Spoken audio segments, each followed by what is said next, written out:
কানে ব্যথা শুরু হয়েছে, প্যারালাইসিস হয়ে গেছে একদিক, সুস্থ হওয়ার জন্য তখন আর সম্পদ গুণাগুণি সিস্টেম নাই। ডাক্তারে বলেছে 10,000 লাগবে, 10,000ই বের করে দেয়।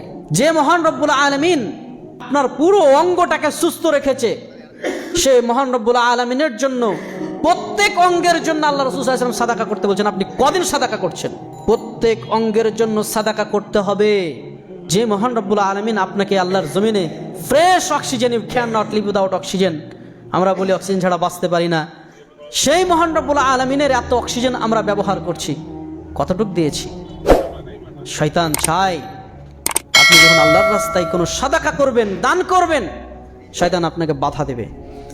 যখন আপনি অন্যায়ের কাজে ব্যয় করবেন, শয়তান আপনাকে বাধা দেবে না, কোনো সময় বাধা দেবে না, কোনো অসুবিধা নেই।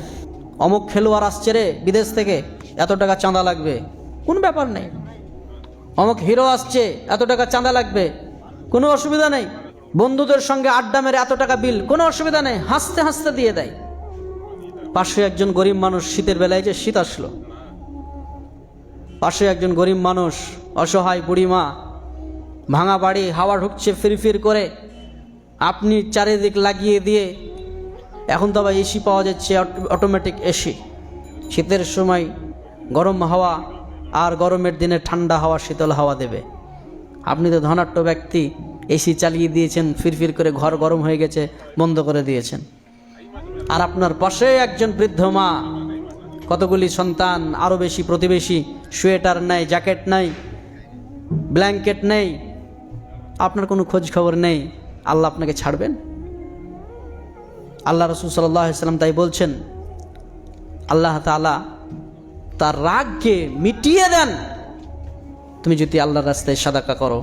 আগুন যেমন পানি দ্বারা নিভে যায়, তেমনি আল্লাহ তাআলা তোমার উপর সন্তুষ্ট হয়ে যাবে তুমি যদি ওইভাবে সাদাকা করতে পারো। কুল্লু মা'রুফিন সাদাকা, প্রত্যেকটি ভালো কাজ হচ্ছে সাদাকা, দান।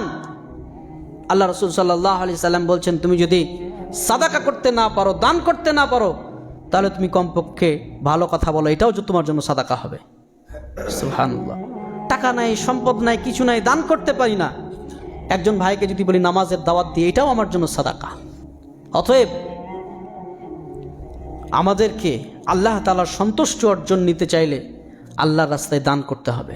আল্লাহ রাসূল সাল্লাল্লাহু আলাইহি ওয়াসাল্লাম স্পষ্ট ভাষায় বলছেন, প্রত্যেকটা মানুষকে আল্লাহ তাআলা লা ইয়াজালু কদামা আবদি ইয়াউমাল কিয়ামাহ হাত্তা ইউসআলু আন খামসিন, লা ইয়াজালু কদামা আবদিন, কোন বান্দা এক পাও অগ্রসর হতে পারবে না, হাত্তা, ততক্ষণ পর্যন্ত, ইউসআলু আন খামসিন, 5টি বিষয়ে তাকে জবাব না দিচ্ছে। তার মধ্যে 1 নম্বর আল্লাহ রাসূল সাল্লাল্লাহু আলাইহি ওয়াসাল্লাম বলছেন, 5টি বিষয় আমি যাব না, এখানে আমি 2টো বলবো।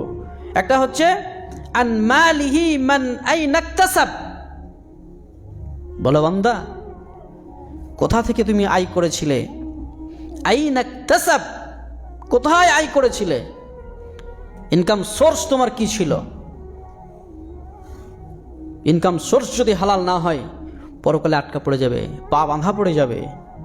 তারপর আল্লাহ রাসূল সাল্লাল্লাহু আলাইহি ওয়াসাল্লাম বলছেন, ওয়া ফিমা আনফাক, এবং তুমি কোথায় ব্যয় করেছো? সন্তানকে যদি একটা ফটকা কিনে দেন, 5 টাকা দামের ফটকা, আল্লাহকে হিসাব লাগবে। আল্লাহ তাআলা ওই জন্য বলেন, কুলু ওয়াশরাবু ওয়ালা তুশরিফু, খাও পান করো, অসুবিধা নেই, ওয়ালা তুশরিফু, অপচয় করিও না। ওয়া ফিমা আনফাক, আপনার ছেলের খেলনা আছে, আবার খেলনা কিনে দিলেন। আপনার ছেলের গাড়ি আছে, আবার গাড়ি কিনে দিলেন।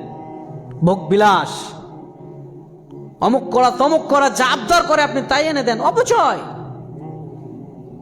আল্লাহ বলছেন, কোথায় ব্যয় করছো?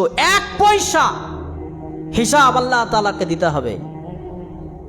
আপনি বেহিসাব খরচ করবেন, আর গরিব মানুষ, অসহায় মানুষের কাছে যদি আপনাকে দান চাওয়া যায়, তাহলে আপনি বলেন পয়সা করি নেই, শেষ, অভাব চলছে। ভাই, শয়তান এইটাই চায় আল্লাহর রাস্তায় যাতে করে আপনি ব্যয় না করেন, সাদকা না করেন, দান না করেন, শয়তান আপনাকে এসে ধোঁকা দিবে। এর জন্যই গত সপ্তাহে বলেছিলাম, আইয়াহজুরুন আউযু বিরাব্বিকা আইয়াহজুরুন, হে আল্লাহ, তোমার কাছে আমি আশ্রয় চাই, শয়তান যেন আমাকে ক্ষতিগ্রস্ত করতে না পারে, শয়তান যেন আমাকে পথভ্রষ্ট করতে না পারে, শয়তান যেন আমার কাছে উপস্থিতি না দিতে পারে, হাজিরে না দিতে পারে।